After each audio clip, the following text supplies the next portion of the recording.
Good morning. It's morning coffee. Wanted to try and be a little bit more intentional with my morning coffees, and so today I thought about the fact that I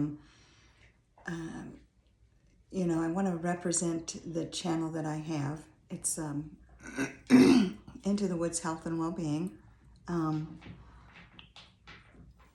with that said, my purpose is to really think about how are we managing our personal health and well-being, and how are we thinking in terms of mind, body, and soul wellness. And so I think as I thought about what to talk about this morning, there's our mind, which is our mental and emotional well-being.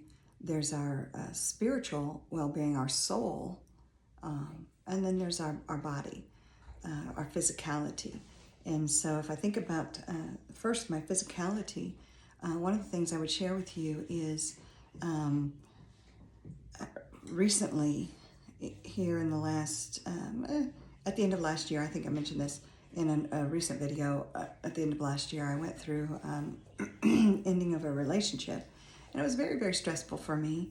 I deemed this person to be the second time in my life that I have experienced very deep and very true emotional, fulfilling love with someone. And for that to be ripped away from me in ways that were very, frankly, cold and inexplicable, no closure, that sort of thing. And to have it done again here by this same person who wanted a revisit of a different nature in the last month is a little tumultuous for the body, for the mind and the soul, but certainly for the body in the sense that it causes me to have sleepless nights, and it causes me stressfulness and that sort of thing. And one of the things that I notice, I have a sleep app, and I would recommend this to you. I get nothing for this. It's called Rise Sleep. I'll put it in the comments. Rise Up or Sleep Rise or something like that. Anyway, it's a really helpful app that I stumbled on back in November. And it takes the data that you might have from your Apple Watch or your Garmin or your Fitbit, whatever you're using, and it pulls that data in, and then it says to you, based on the data that you already have, here's the amount of sleep that you should be getting, because it's calculating your sleep and then any naps that you take and so on and so forth. And then it says, this is what you should be getting. So what time do you need to get up? Okay, now here's what time you need to go to bed. And then what kind of activities do you want to do? When do you want to exercise? When do you want to, et cetera? It asks you a bunch of questions. And then it sets a schedule for you. And then it big brothers you, so to speak, and tells you, hey, it's time to get up. Hey, don't forget, go get some sunlight.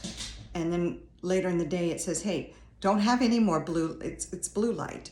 No more blue light, which means put your iPad down, put your phone down, turn off the TV, do some reading, do whatever it is, your activity. Maybe it's time to do a meditation, whatever your activity is, so you wind down. And they do that about 90 minutes before you want to actually go to sleep. When do you not drink coffee? When do you not drink caffeine, et cetera, et cetera? And when I'm in sleep deficit, it actually tells me right now I'm in sleep deficit because of the emotional trauma that I went through with this individual here recently. But now that because I'm in sleep deficit, it's like after 10 a.m., no caffeine. And I see that come up and I'm like, yeah, good luck with that. But if I were to follow the guidance from this Big Brother sleep app diligently, it would pull me back into no sleep deficit much quicker. In November, when I hit this, when I started using this app, I was at 21 hours of sleep deficit the week that I started using it. 21 hours. Within a month, was it a month? Because by January, I had about a 1 hour sleep deficit for the week. It's calculating the week. And I had great energy. So if you're having trouble sleeping, if you're having trouble when you wake up in the morning feeling energetic, this app, I'll put it in the thing. It worked for me. Or find something like it and use that to kind of get yourself back on track, and that will help your body, because we need sleep. We know that we need good sleep, we need a good diet and nutrition, and we need good exercise for our bodies, for our mind, and for our soul. So I would share that with you from a mind, body, soul perspective. And then if I think about the mind, I wanted to share with you, this is something that I think we all do to a certain extent. Some of us worse than others. I am really bad at it. It's to ruminate. To ruminate is to think deeply on something. But if we're out of control with our rumination, and I want to say it was yesterday or the day before, I talked to you about how I will think a problem to death. I will calculate down every possible outcome for that issue, right? I will sit in the past and think through things that happened and how could I have done it different? What could have happened differently here? How should I have said that? How could that person have responded differently? And those of you who don't do this, God bless you. For those of us who do, holy heck, we have to change this in ourselves, because this rumination puts your body back in that same situation over and over and over and over again. Your body does not know the difference between the immediate event that happened and the thinking about the event. You are experiencing this event and all the emotions and all the adrenaline and all the sadness over and over and over again as you think through these problems that you have dealt with. And so I'm not saying to be Pollyannish and just shove it away and don't deal with it and don't have your feelings and don't have your emotions. No. That's bad. That's very, very bad, because it will build up. You'll shove it down, and then it will build up, and then you will be in a problem, of course. You have to feel it and then release it. Let it be, cry it out, grab a stack of, cheap plates from the dollar store and throw them against the wall. Get your anger out. Get your sadness out, get your journal. I have journals. I have so many journals. These two men in my life who I love dearly, that have created the most emotional trauma in my life, have their own special journals. And they sit on the shelf, and anytime I feel something that I need to get out, if it doesn't need to go directly to them, it goes in the journal and with their name on it. And I just write until it's gone, until the emotions are gone. And that helps. And I have to write less and less often. So these are things that are good to do. If there's good emotions, they go in that journal too. And sometimes then I transpose them into a letter that goes out the door. The ugly stuff stays in the journal. It just, that's where it goes. And so those are good things to do, journaling and stuff like that. but don't sit with it by yourself. That's not necessarily healthy. The other thing I would share with you is around our spiritual soul health. You have to find a practice that's going to work for you. For me, I meditate. And meditation can take many forms. You can meditate in the traditional sense, where you think of somebody just sitting there, their eyes closed, they're very centered, they're very in a yogic position, and they're just centered, and they're just quiet, and they're just mindfully within. That's wonderful. Visualizations.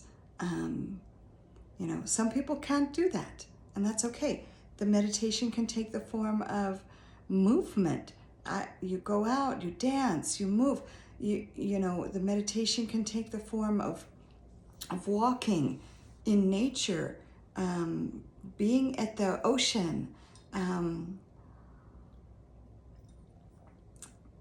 People who are into music will sit down at their piano or grab their guitar, and they will create beautiful things, beautiful pieces of art, and that's their meditation time. Artists will draw or paint. They'll create sculpture pieces.